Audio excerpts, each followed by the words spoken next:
Welcome, everyone. I am coming to you tonight very casually because I'm on a little bit of an investigative status. I'm going to be doing some screen sharing and trying to talk about the implications of the things that I've been seeing on the internet. Whether or not they're true, that's up to you to decide, and I'll present my end and what I believe. But again, everything on this channel is up for your consumption, for you to either use or discard, and use your own discernment and intuition over the things that I'm showing you, and of course, for your financial gain. So by the end of this episode, you may have learned some things and know how to financially move ahead with the things that we're observing here. So the first thing I want to talk about tonight that I'm going to share is this whole idea of the SalaryMan content that I've been seeing. A disclaimer on this: I am not claiming that what I'm about to show you is real or fake. I don't know if it is. However, I've gone on Reddit posts. You can do this yourself. Put in salaryman, like scam or con or fraud or just some sort of connecting word like this. And usually some things will come up and you will see that this could be potentially folks, content creators, somebody that understands how to use the algorithm, creating content, which then draws in this type of viewership and, of course, money. So, for example, from a financial perspective, if this person is really truly living this life, then so be it. But what you'll see here is that it is somebody walking around Tokyo. It's a lot of content that would like make you feel bad. Like, this is where the low income, I get a tiny room. No, most nights no one knows I'm outside. I take my weekly shower. I sleep on the bench. So it's a lot of things that make you almost feel really bad. Listen, if this is real and this person is actually struggling and they're creating this content and it's supplementing their income, then so be it. But if this is like a scheme of some sort, they could be running multiple channels like this. They could be, who knows, at this point, like millionaires if you've been doing this for years. I don't know the history behind all of this, but for example, you can see right here, there is cash advances being sent to these folks. Look, somebody sent $50 and the person is saying thank you. I feel like if somebody sent me $50 over the internet, my response would be way more enthusiastic than thank you with a heart. I feel like I would be really, really grateful. I would be leaving more of a comment. And this person just says thanks for your support. Like, I feel like I would not be leaving such short, careless comments for this amount of money. And they keep sending, oh, look, here we go. Thank you. Please consider the join button. So he's actually telling him here to please consider the join button. And for me, that's suspicious. They're driving you to go join their community, which will also cost money. So it's really crazy. Look, another $50, and they're saying thank you. And that's all they're saying. And look, there's more. This is actually insane. I didn't realize how much money these people are getting sent. Consider the join button. And then this person is saying, don't be greedy. It's kind of weird that you would ask somebody to consider the join button. And then this person saying, wow, classy, kind of disgusting to say after watching this video. And then somebody else said, he isn't being greedy. All he did was ask. Yeah, I don't know. This is a lot of money that this is actually now reaching out into the hundreds of dollars. So from a financial standpoint, this is extremely lucrative. He's getting tipped a ton of money. Oh my gosh, there's hundreds of dollars in tips here. Wow. Wow. And this could be like a whole scam. Like there's instances where I've heard of homeless people having millions of dollars in the bank because they just beg, and then they'll put the money in the bank and never really pay for anything. And this seems like it's just potentially somebody picking up on a new grift that plays at your heartstrings. So there's many implications here with this type of material. There's financial implications. And it says here, I know my boss tomorrow will keep assigning me more work. This is playing on your heartstrings, so it has an emotional attachment or spike that leads you to feel like you need to donate. When you donate, you're playing right into what they want you to do. And think about it. I don't know. There's probably way more homeless here in the US that need help, but we're helping other folks that we're unsure of in other countries if they're actually poor, or that they're just understanding that they could have 10 YouTube channels of this nature, of different styles, different fashions, collecting money from different individuals, and you have no real clue. Or these people may not really be salarymen. They might have other jobs or other careers, and they're just doing this on the side, and it's faceless, and nobody has any idea, and you're just sending them hundreds of dollars. There could be a social attachment with it where you're creating these parasocial relationships. I'm noticing that these videos are very heavily flooded with ads. I'm sure this content creator, and they're making sure to make the videos over a certain amount of time. So they're stretching the video length out. They can get the maximum amount of ads once they've hit past a certain time. And then it's actually not too much editing to have to do. So it's not like a 40-minute video where there's too much. All they have to do is connect a bunch of different shots around their city, which could be easily done. They could probably in one day collect so many different shots. They'd be able to compile 15-minute videos, put them on out, and then collect hundreds of dollars per videos, not only through views and monetization on YouTube, but just straight up people sending the money in the comments. And then I also did notice that they have a coffee shop type thing linked where you can send them money through a third-party app. So just a whole new thing to be aware of. If you are donating money to these types of websites or these types of YouTube videos, understand that you could be participating in something that is potentially a scam. Also could be participating in something that is completely playing at your heartstrings, and then you may be thinking about this at other times during your day. So it's wasting not only the economy of your pocket if you're donating, it's wasting the economy of your time, focus, and attention. Because think about the implications of this. If this is not real, you are potentially dumping hours and hours of watching this type of content of somebody just really strolling around another country.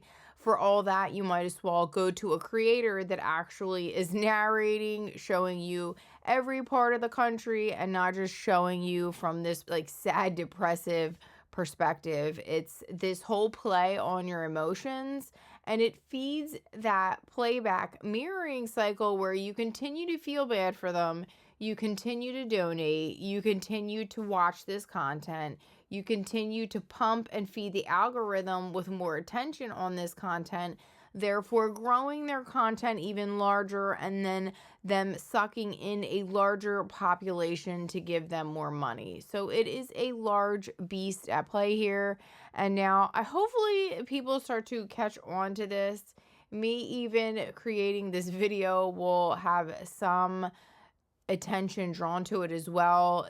That is a pendulum. It could go either which way. I'm definitely aware of this, and I want to make the audience aware of this, the fact that this is a cycle here where there's scams, and then we talk about said scams, but This one is kind of crazy to me given how much money people are frequently donating, and I can't verify or know the real authenticity of these things. A lot of them don't even show their faces.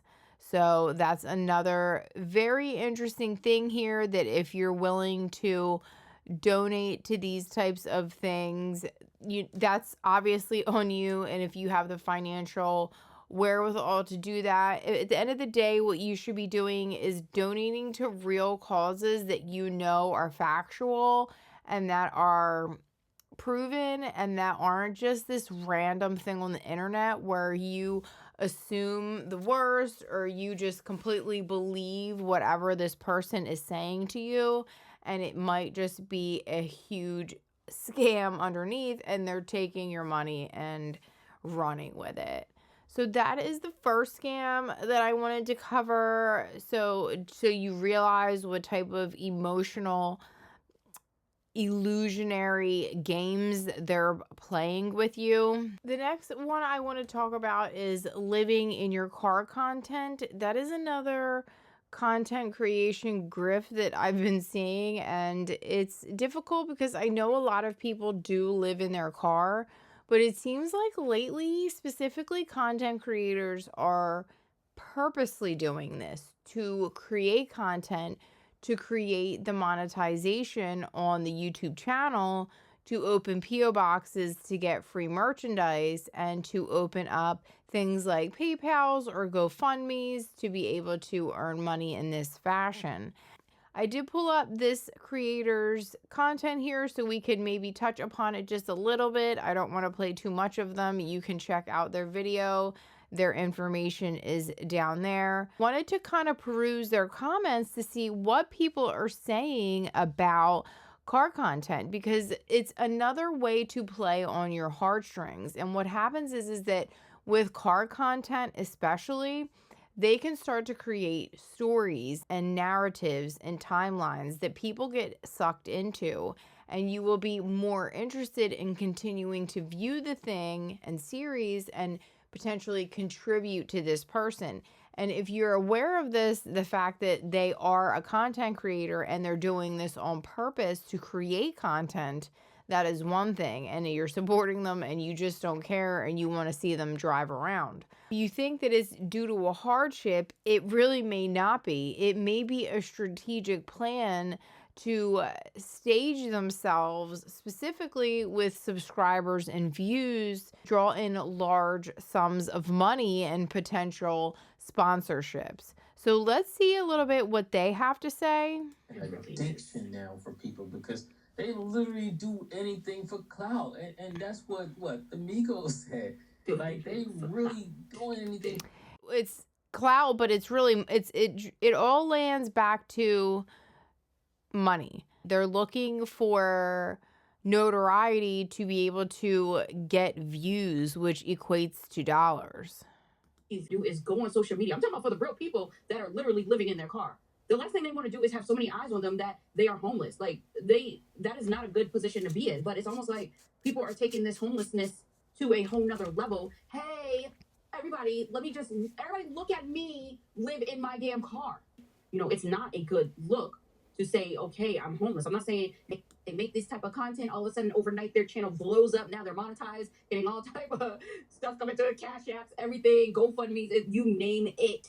So that's why we're saying it's all cap. It's all cap.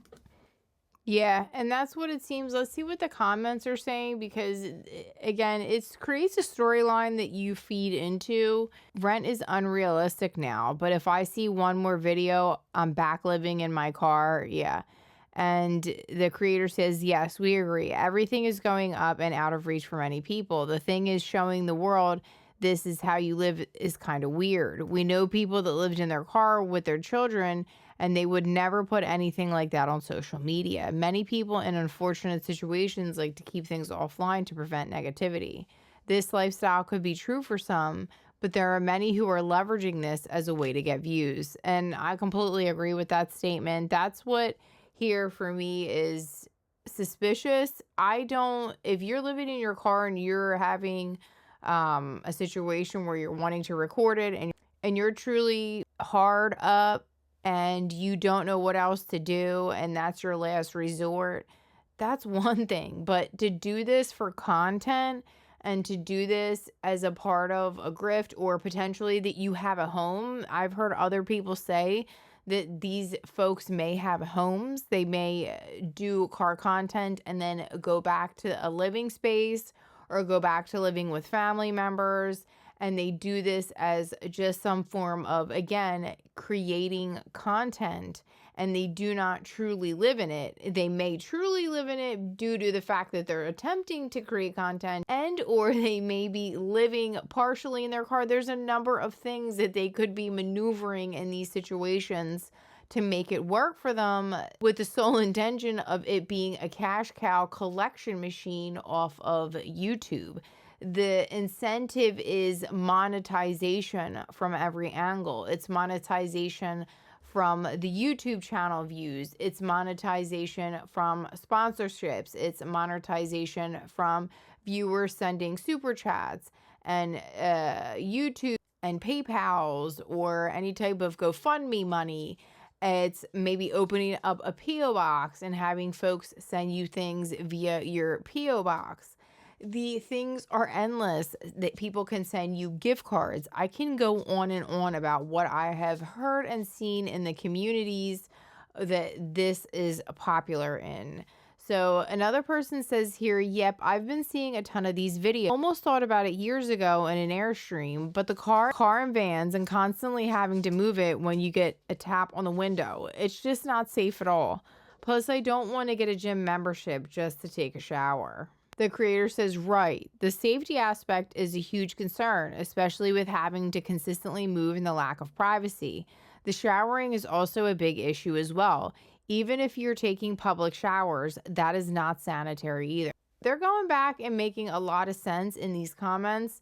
Things that you should be thinking about, not only from, like we said, a financial perspective. Living in your car could be lucrative, but it could also be extremely dangerous. It's a small area to live in, and a lot of states nowadays have very strict laws about living in your car because they don't want that to attract certain things that can attract robberies, things of this nature. We just don't want people living in and out of vehicles. Any given area, I think it has to be designated. You have to go to certain campgrounds.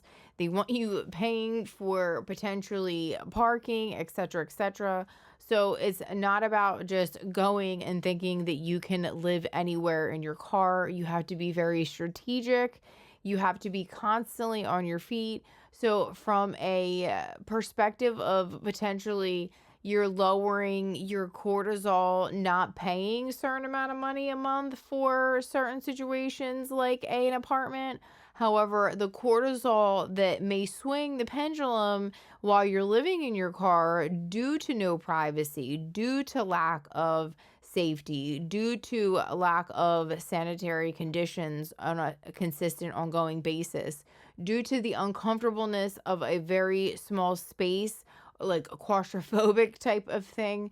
All of these can eventually knock that cortisol right back into high gear.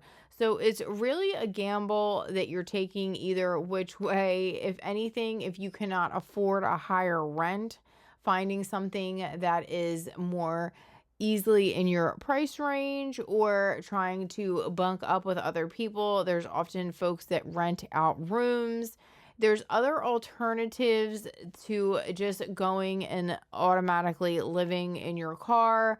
And if you're doing it for content, you have to be aware that there is safety issues with doing things of this nature. So somebody else says, I feel sorry for those who have fallen on hard circumstances for unavoidable reasons. But you are right that some are using this for content. They usually have some hard luck story, like single moms with several irresponsible baby daddies, or being fired and not being rehired due to discrimination, age, gender, race, or not being able to work for various reasons, can't afford childcare, available jobs are too far away, disability, etc. They usually ask for donations. I wonder how many are authentic cases. In my honest opinion, better to move abroad than to live like that. But I doubt they have enough funds to do that if they cannot afford any other accommodation. So people are seeing this, but a lot of people are duped. They don't realize it. So they're donating, they're giving money, and you are just entering into like a pay cycle, basically, of another attempted grift on YouTube, just like the first one that I mentioned with the salarymen.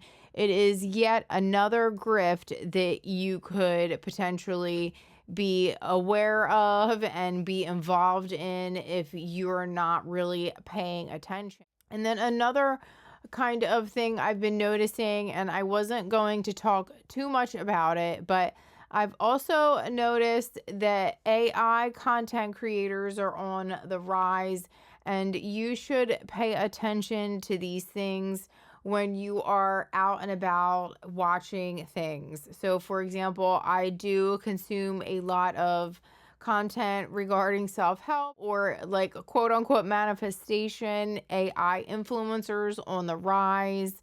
And they could be potentially pointing you to a Skool community. So be careful about any Skool communities that you may be joining. Make sure the person running the community is real. Make sure it is not a deep fake or AI, because I feel like that could be the next level of grift here, is having a YouTube channel where you basically have this AI influencer that people are not able to discern whether that influencer is real. This AI manifestation creator here, she has been, I think, disclosing recently, but when I first stumbled on this channel, I did not see that they disclosed that this was AI, and they generally do not say anything in the comments about it, but I swore this specific creator account that just has started posting 4 months ago. They've had an account for a while now, but they've only started posting about 4 months ago.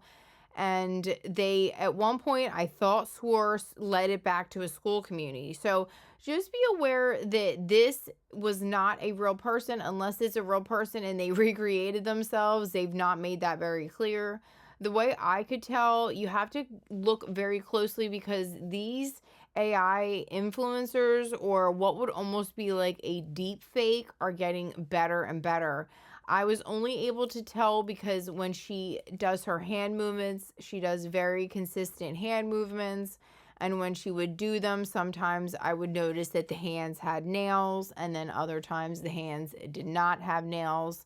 You can also see it kind of in the consistency and the quality of the way the mouth and the eyeballs move.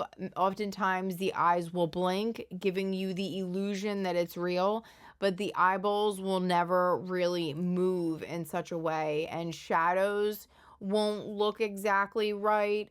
Reflections won't look right. The eyes stay deadpan. There's no upward movement, downward movement. Everything is extremely uniform in nature, and they're getting better at this. You can tell also when you hear these individuals talking, it's very monotone, very, you can kind of tell when you start to listen to the cadence of the voice. If you're not well trained in this, maybe you would think that she's not, but a lot of people on this channel, I don't know if they realize that she's AI. And the thing that I have a problem with is if there are starting to do things like pointing you back to something like a Skool community, or if they're pointing you back to purchase some product off of them, or to join some sort of community or membership, and you have no idea if this person is actually real or not. I feel like that's some sort of deceptive marketing. And I think that if you're going to go into like a Skool community and somebody's deep faking you, because this could be somebody that does not even believe in any of this stuff. This could be a 17-year-old kid doing this, some kid guy, 17-year-old guy that doesn't even believe in any of this stuff, and is just doing it from the pure perspective of, he sees it on the internet, he sees the potentiality of what type of income this could draw in. He understands the algorithm. AI is now moving towards the future. No problem. Let's create our own influencer and start pushing really simple content that I can just regurgitate over and over again on chat. And then if you're not careful, if they start to get keen on it and start opening up different avenues where they can come in and sell you additional products through deep fakes and you have no idea, just be aware that this could be a potential that could be happening when you join communities. Be aware of the folks that you're watching and aware of the communities that you're investing in and that you're spending money on. So I'm not going to go too far into that. I'm not going to play too much of that, but I just wanted everybody to be aware of that one. And then the last one that I do want to talk about, and I'm probably not going to show any pictures on this, but just an FYI on what I've been noticing that is a part of all of this like grift economy here on YouTube that plays not only on your financial pockets, but also on your emotional pockets. The fake fights between couples, I've been noticing that on the rise to where it's actually an entire channel dedicated to nothing but fights. What ends up being interesting about this is that the person only probably would need at this point about 500 subscribers, I believe, due to the new YouTube protocols to start to become monetized. And then it's up to a single amount of views that you can produce on your shorts. So recently I saw a channel, and I saw this before too, and I clicked away from it, but I saw it again and I felt the need to talk about it, is couples that create fighting content. And they may have a YouTube with hundreds of shorts on it of them just fighting over and over again. And in all reality, they don't need that many subscribers to be a sustained channel. All you need is technically views. So if they're just flooding the internet with these fake fights, it draws in hundreds and thousands of views without needing to specifically have a subscriber count. As long as you keep over 500 and you keep those views, you will continue to be paid on YouTube. So it is lucrative for these folks to have hundreds of fighting videos because it will just continue to recycle through the algorithm, and people will come and people will continue to view, and it will be a rage bait situation where emotionally you get tied into their story, where potentially you might think it's real. You go back looking through a lot of their content, don't understand what's happening with this, and by the time you've already viewed like 10 of their videos and you've gone through their stuff and you've gone through maybe like a whole emotional cycle in and of yourself of emotions due to the fighting that you witnessed. So it's just something to keep in mind when you see this content, that it is all for views. It's a lot of rage bait nowadays to pull you in emotionally to get your attention, because the currency here is your attention. So making sure that your attention is only focused on things that you want in your life, especially from a financial aspect. So if you're viewing things of this nature and you're finding that your pockets are getting empty, it's because that is very purposely designed by some of these channels. And I hope that after you've viewed this video, you recognize this pattern and you can disrupt it whenever you see it. It doesn't confuse you, or you don't have kind of a second thoughts about it. You can identify these things right away and move on with your currency of attention onto things that are just going to progress your financial future and your pockets, not the pockets of the creators, to lure you in unbeknownst to you into content that you have no idea that you're walking into. So I hope everybody learned a little bit today and you recognize these grifts in the future. And if you enjoyed this video, please make sure to hit the like and subscribe button. So until the next time, guys, I hope you all stay financially astute.